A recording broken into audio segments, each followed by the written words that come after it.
I guess the thing to sort of start out by saying is that in our festival booklet, brochure, the credit under every single one of your films is directed by. And I think that at one point I sort of suggested maybe that wasn't quite the right way to describe your way of working. In fact, the idea of directing couldn't be further from what you both do. So that doesn't really present a question in and of itself. But I suppose the question might be, in a world where everyone wants to be a filmmaker and everyone wants to be a film director, and in a festival that's completely focused on the director, you remain comfortable not having to have such a grandiose kind of label for yourselves, both of you. What are your thoughts on film directors versus what you do? You want me? Well, I guess it's just a language thing, right? That a director refers to something in theater, theatrical, and it has to do with directing actors and blocking a film and so forth. It's a theatrical term, and I know that Jerome's films, my films, are not theatrical films. They're in the, I guess you'd call them in the realm of poetry rather than the realm of third-person novel. So, it just seems like a word. I don't know what else I guess you could say filmmaker. But I personally, this personal taste, I don't like a filmmaker who, after the last shot of the film, the first credit is a film by. I find that my own taste is that I find obnoxious for various reasons. One is that sometimes it's like the whole film is set up just to present your name at the end, and a lot of films are like that. Cut to black, up comes a film by. It's just the vanity of it just seems obscene, and also of course it's a film. In fact, your names aren't on your films. It's just the title of the film, and that's it. No, I think Jerry, Jerry has been putting his a very modest reference to himself at the end. With myself, I stopped putting on titles because I like the idea of the film being an offering, in that I don't know, a lot of times if I go, if you went, there's a lot of art, let's say, in a church like stained glass or so forth, where you don't have a big signature on the work, and I think of the films more as an offering rather than as something specifically to promote my name. Or a statement by Nathaniel Dorsky. Well, as far as a signature goes, it never occurred to me, and I never put my name on the film. Somehow with Nathaniel's work, it seems like who else would make this film?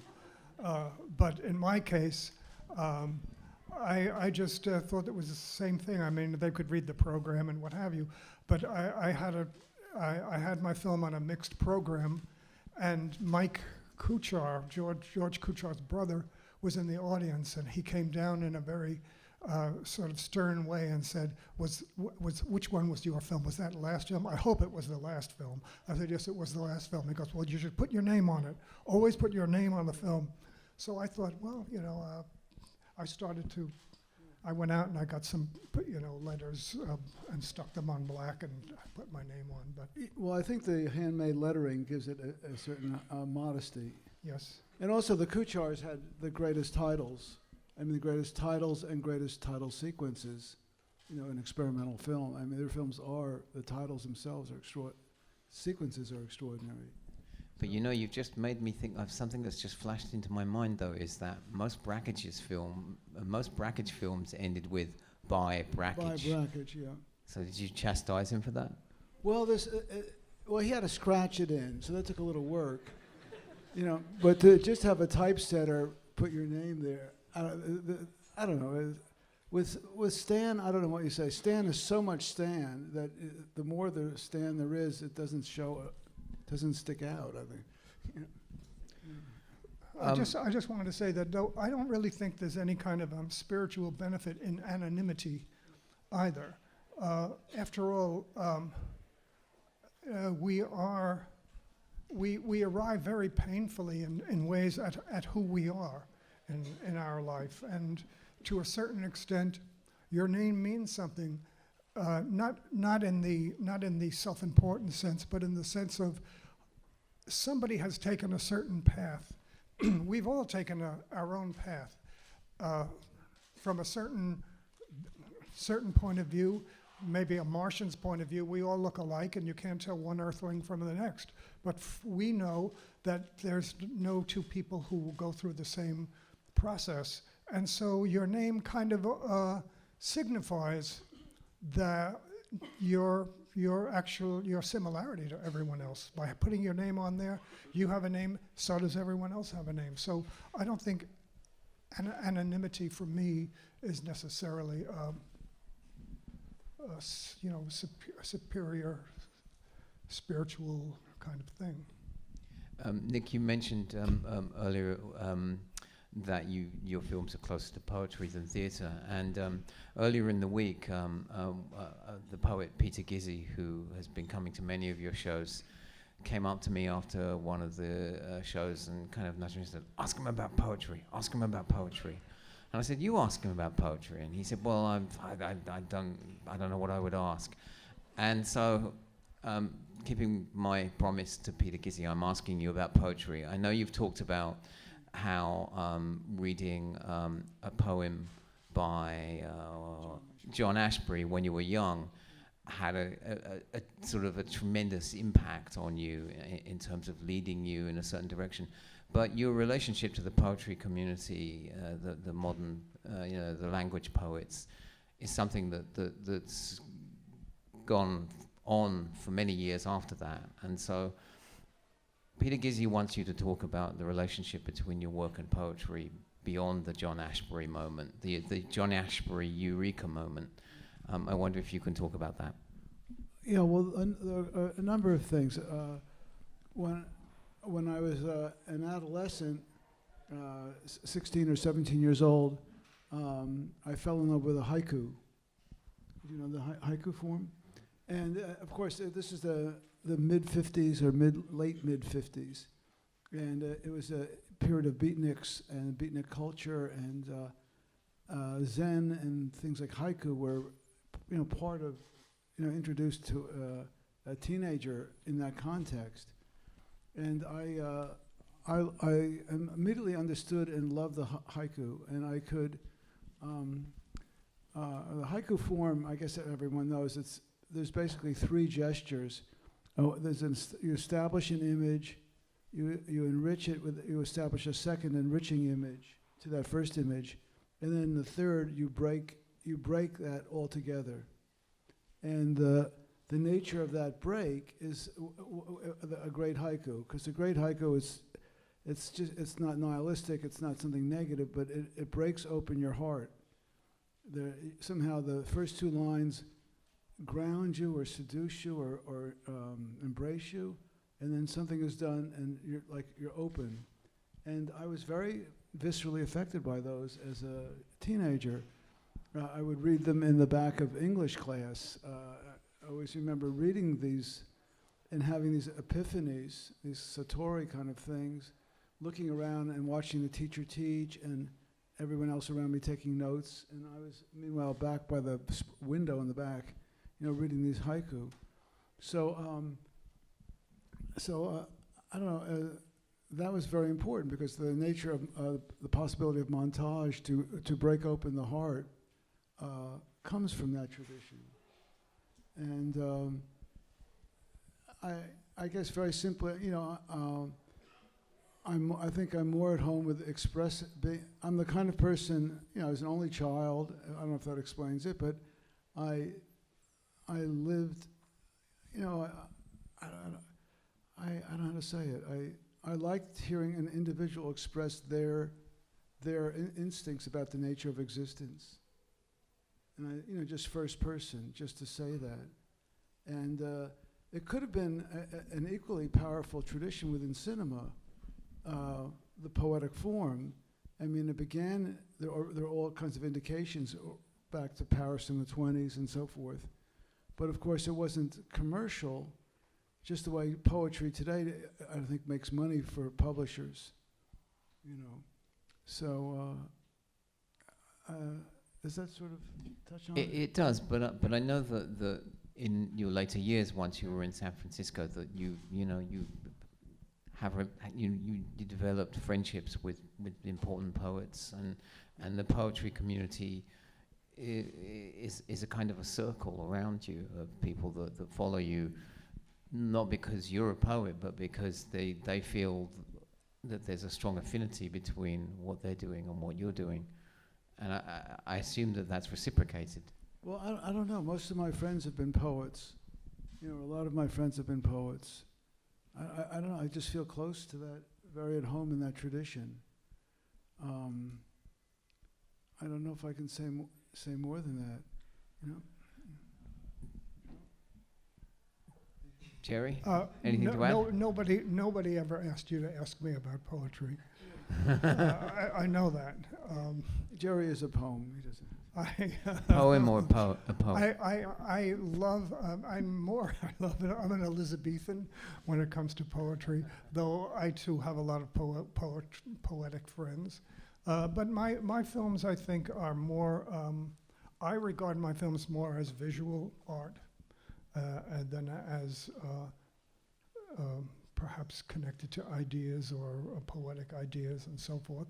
Though I just all I can say is I try to have courtesy and taste when I put it together, and hope there's some element of the poetic in that.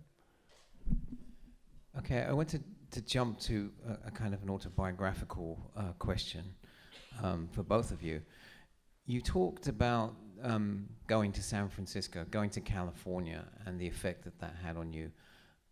My first question is, why did you make that decision to move to California? And my second question is, if it was so disorienting and kind of in a way forced you to kind of find your feet over a period of years, why did you stay?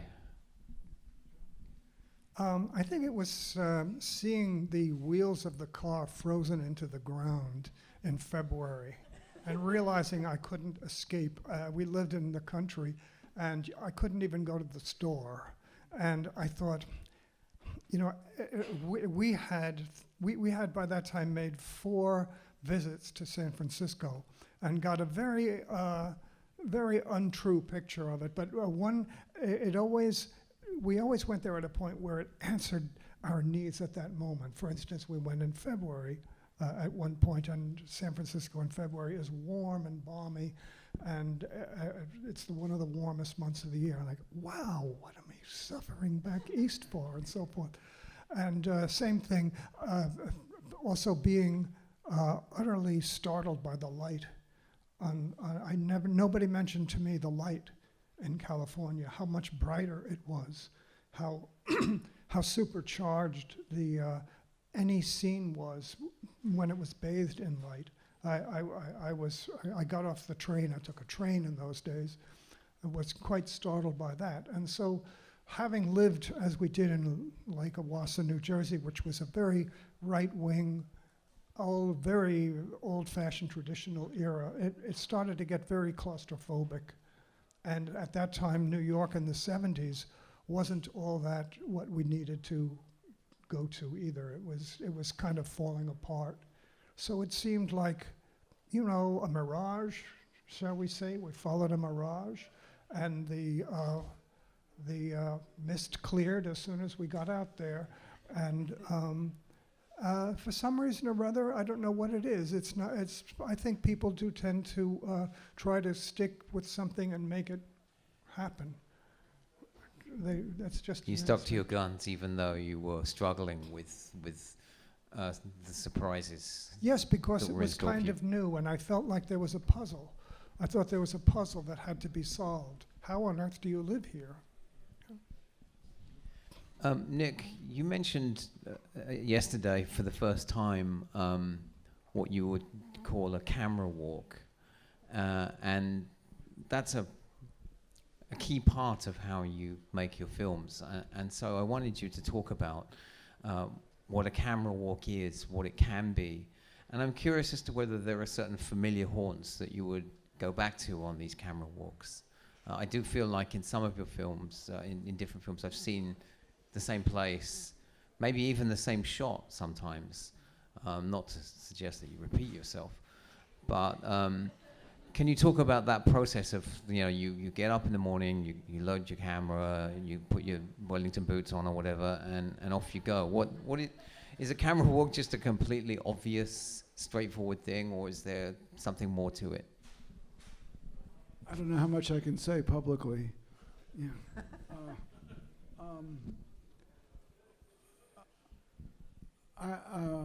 What to say? I love being I love being completely on my own, and as I said in Vertigo, which I guess is talking about San Francisco, can to wander alone and so forth.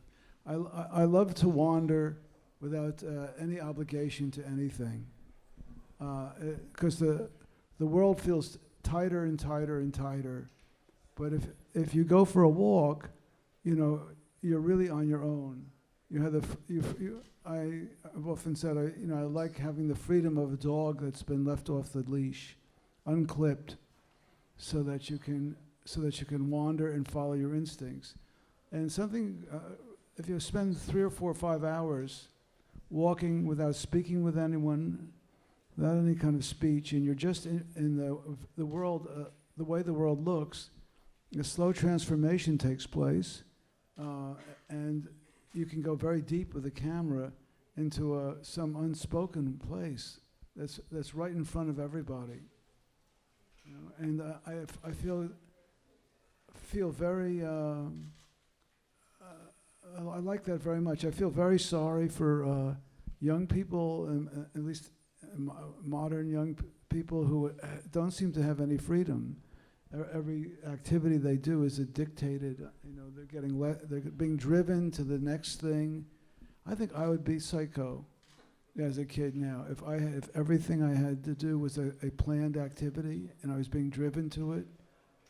My reference for sublime joy and poetic discovery is being 9, 10, 11, 12, 13, 14, 15, and wandering and going out for the day. We had that complete freedom to do that and discover things and being a little naughty, everything, And so I think it's a reference point for me for the sublime, or for what I'd like to touch on with the camera. It's interesting that you evoke the kind of state of childhood as a kind of an ideal state for this kind of freedom, because children makes me think of another word that I don't think we ever used in our conversations this week, but which I know is very important to both of you, and that is fun. That your film, that your making of films and your showing of films has an element of fun that I think people very easily overlook, because there's a certain reverent feeling that it's very easy to have about your work. But your films are full of moments of lightness, of fun, and I'm thinking particularly, there are moments in your films when people laugh, a cute cat or a sad-looking dog, but there's also the fun of, I think of what comes to mind is a shot in, I don't know which film, but one of the more recent films of 2 women conversing, and we don't see their heads, we just see their hands. And you show us, and this dance of hands between them is it's beautiful, but it's also, it's like a comedy. Yes, one person is presenting their ideas.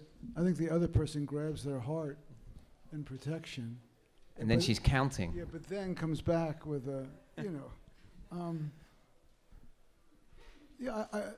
whole joy of, in other words, what if you're gonna? George Kuchar used to say, we're spending our own money. We might as well have a good time, right? Right? It's our money. We can do whatever we want. It's our. We have no. It's genuinely independent film, you know, as much as film can be independent.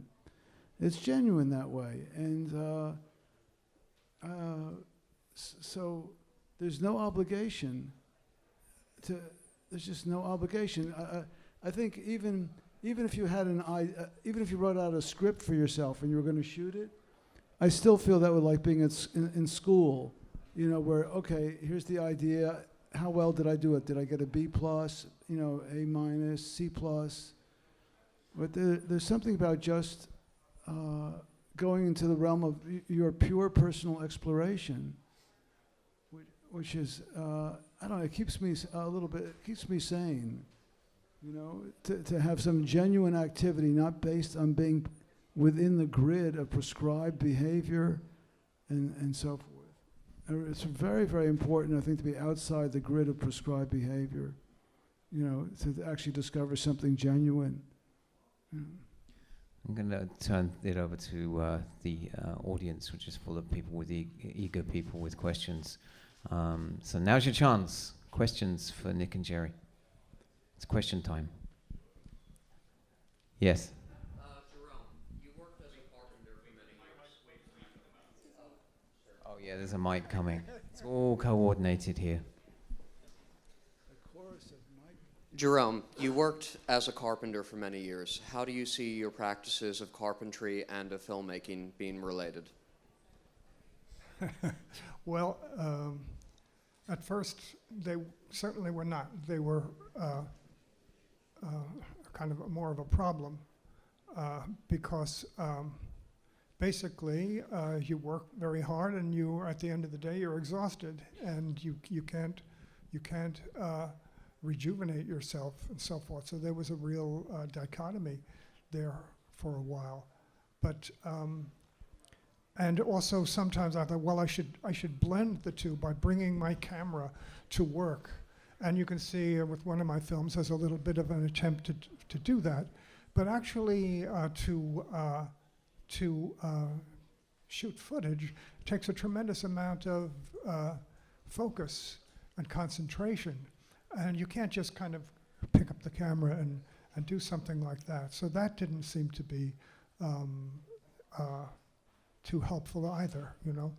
I can only say that I earned the money with one to buy film and work with film, you know, whenever I could. It's the only connection I could see, except they're both, you know, my attitude is the same. When I work, whatever I work with, my attitude is the same. And there's a kind of a lively quality to whatever one is doing, even if you're not working with anything, you're working just with material. The material, it isn't still, if you start off and you make one mistake, that mistake will come back and completely bite you, and that mistake is based on you're not being awake at that moment. So then you realize that you have to be awake all the time, that there's a very lively relationship between life and your mind, and you have to be attentive and awake, and there is a price also. When you're not awake, there's a price for it when you're involved in a project. And that's true with film, it's true with any kind of work that you do. I pay that price every day, 50 times. So this is something that often is magnified when you work with others, but I think it shows also that there's a very alive quality to the world, that even if you're alone, in a funny way, you're not alone. Can I say one more thing about the poetry? Yeah. Unless someone dying, I have a question. This is almost too delicate to talk about, but I'll try. Within the realm of what we call literature, poetry, written poetry, there's what I consider genuine poetry, and what I consider poetic description poetry, or mood poetry, or on the more nihilistic side, a certain extreme sense of language poetry, which is trying to divorce words from their meaning. And most poetry, let's say, that makes the New Yorker or the New York Review of Books and all that is just mood, descriptive poetry. And that's not what I mean by poetry at all. And that would be like, there are many feature films which you call poetic, right? But I think there's a difference between a poetic descriptive form and genuine poetry. In genuine poetry, there's something about the actual syntax of the language which is causing the revelation. And I think that's what's very important in both. It's my point of view. Yeah. And that's reflected in your work. Yeah, I hope so, yes. Yeah. Next question, somebody. Well, can I say one more thing about the young people having the freedom and the versus the that I notice when I go out to the country that more and more I see guys showing up at 5 and 6 o'clock with bicycles, and when from their talk I hear they're actually executives. They're all business executives, but they're getting in a gang and riding bicycles. I'm thinking, that's the childhood they never had. They're in their 30s now. They're talking about deals and roaring off into the hills the same way we did when we were 9.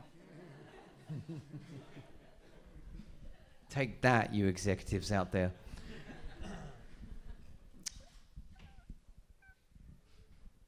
Yes.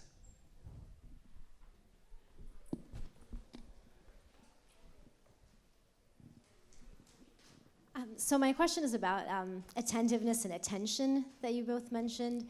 That was something that I learned, I guess, through meditation and had no concept of it really, or really understanding of it before. And I was wondering if you could speak about sort of how you really came to this sort of being attentive in your work and how you approach that. I didn't hear the last part.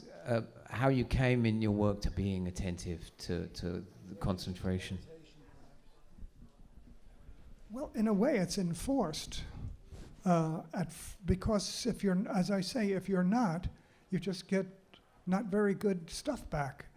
But at the same time, around 1979, I started to meditate very seriously, and I started to come up against the sort of see how one has to come to some kind of kinder relationship to one's fear.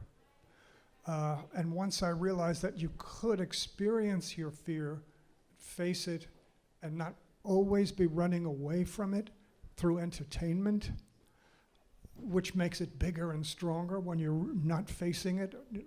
And then you just sort of are with that fear through meditation. Suddenly I started to live, and I wasn't afraid, and I didn't have to entertain myself and so forth. And then that just sort of helped me tremendously with film as well. Another thing is filmmaking, we all lie to ourselves continuously.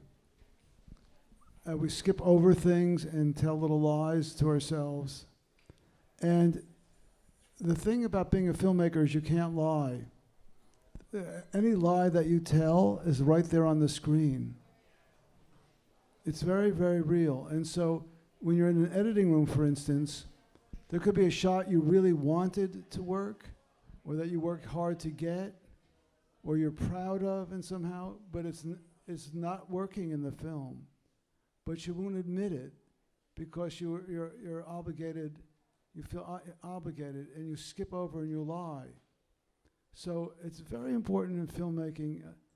Lying is what makes bad films. Bad films are based on lies, and great films are based on not telling lies. So it's very interesting feedback. It's very, very precise, very real, and you have to work with your own mind in relationship to lying. Yeah? Yeah. To follow up on that, is there, when you've completed a film or when you're in the process of putting together some shots. Is a way of guarding against that to kind of share it with somebody else and get their response? Do you notice sometimes there's so much racket coming into this room, it's hard to concentrate sometimes. Yeah. Okay, what is... Is another way of guarding against doing something that you really want to do but that isn't working in a film, to show it to somebody else, to Jerry, for instance? Is there a dialogue that helps you to sometimes let go of something that you need to let go of? Well, what I've noticed is if I've been lying to myself or thinking I can get away with something, it's subtle, and someone says, that shot didn't work for me so well. Then as soon as someone duplicates my own little area of that, forget it, it's gone. It's an absolute confirmation. So in that way, that's the way, I don't know, feedback helps myself. I find also that sometimes sharing the work in progress with other people, they don't even have to say anything. Just the fact of their presence illuminates things, little lies, as you were, sort of ways that you've been fooling yourself. And just someone in the room, you go, ay, ay, ay, how couldn't I have seen that? And it's amazing for a filmmaker, the role of other people seeing the work. I'm so grateful that there are other people to look at my work. Because for months and years, I'm the only one looking at it, and I can tell myself anything about it, but it's just someone else seeing it completely changes the picture. It's a kind of osmosis, I guess. Exactly, Yeah. exactly. There's something that pulls you out of whatever warm swimming pool your mind has been in about your film. When I was younger, I used to make believe the Emperor of China was in my editing room. And, you're showing them something, right? The Emperor of China. And if all of a sudden I felt I had to explain something or be a little defensive toward the Emperor, I go, but it was great to have this presence of the Emperor. It kept you, kept you honest. I'll try that when I'm writing tomorrow at home. It's very helpful, I think we have time for maybe one last question. Suddenly everyone has questions. This is typical. Okay, yeah, go ahead. Yeah, you. Hi. I feel like, to me, some of the biggest magic in film is to kind of show the unseen forces that kind of govern and enrich our world. And I can think of very few filmmakers that could do it in such a way as you two. And I wanted to ask a question about sort of your observation of, how you might notice certain phenomena in the world, and how you, from film to film, you're kind of, there's a sort of pattern and a kind of way that you're, I'm sorry. I just, basically a question about showing unseen forces and unseen things through cinema, and how cinema can kind of show the wind itself, can show these underlying things that kind of govern how the world works, and how you can translate that to film. Sorry about the poor delivery. I think, do you see a lot of creatures in my films on the screen? Do you see various kinds of faces, presences, demons, and dragons, or no, you don't see anything? Only the bushes. Yeah. Well, I think there's something. There's a lot of things in them, but I think the further you, in other words, the more you get into a naked perception, the more you contact those energies and bring them forth. When you have language as an intermediary between you and the world, those forces don't come forward. So if your images are always representing a language idea like tree, house, car pulling up, lighting cigarette, girl, whatever, if you're using images that way, that genuine magic never arises, because the language prevents it from being it. The magic lies underneath the language, before the language. And so when you're shooting or organizing a film, it's very important to be in that pre-language state. I think also perhaps there's an accumulation of shot to shot to shot to shot that shows the work of the unseen in an image. And it starts to accumulate, and you start to notice that kind of thing, you know. And I'm sort of fascinated by that. What they, you know, those, I don't know if you've ever seen these models of dark matter, the kind of webs that hold everything together, and how they operate. And I was just thinking about how not only do they hold matter together, but in a strange way they hold the psychology, the psychological worlds of each one of us and to our friends in some kind of strange ways. The way we make connections that go on for years and years and create these invisible webs that overlay one another and overlay one another. We don't see them, but they're there. And I think there's a way that when you shoot things that show wind and all those things, it alludes to all the invisible webs, the multi-layered webs that I think exist. I'm afraid that's all we have time for. Thank you all for coming. And thank you, Nick and Jerry.